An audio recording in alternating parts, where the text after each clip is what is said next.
আমি বলতে চাই যে বাজেটে যে প্রস্তাব করা হয়েছে এর উপর আলোচনা করি আমরা।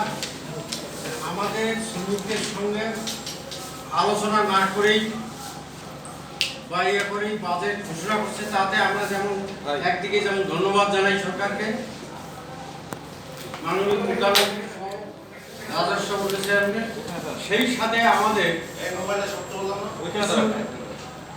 এখানে ভুলভাবে কৌশলে বাজেট বিলির উপর আবার চাপিয়ে দেওয়া হয়েছে, যা আমাদের শিল্পের জন্য একটা হুমকির সম্মুখীন আবারও করবে।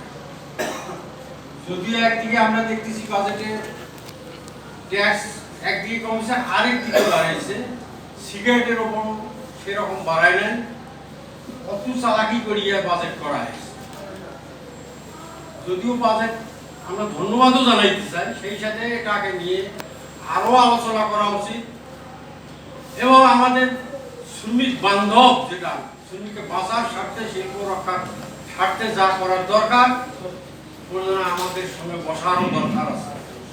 সরকার প্রধান পার্লামেন্টে যে পাস করে আলোচনা করে এই যে সাংবাদিক সম্মেলন করলেন, এই পদ্ধতি আমাদের এটা কারা কি করে, রাজস্ব বোর্ড পার্লামেন্টে যারা জানে না তারাই আলোচনা করে একটা নির্ধারণ করে দেয় গতানুগতিক। আমি এখানে বক্তব্য দীর্ঘায়িত করতে চাই না, প্রশ্নোত্তর পর্বে আমি কিছু কথা বলবো। এখন আমাদের মূল বক্তব্য নিয়ে আসতেছেন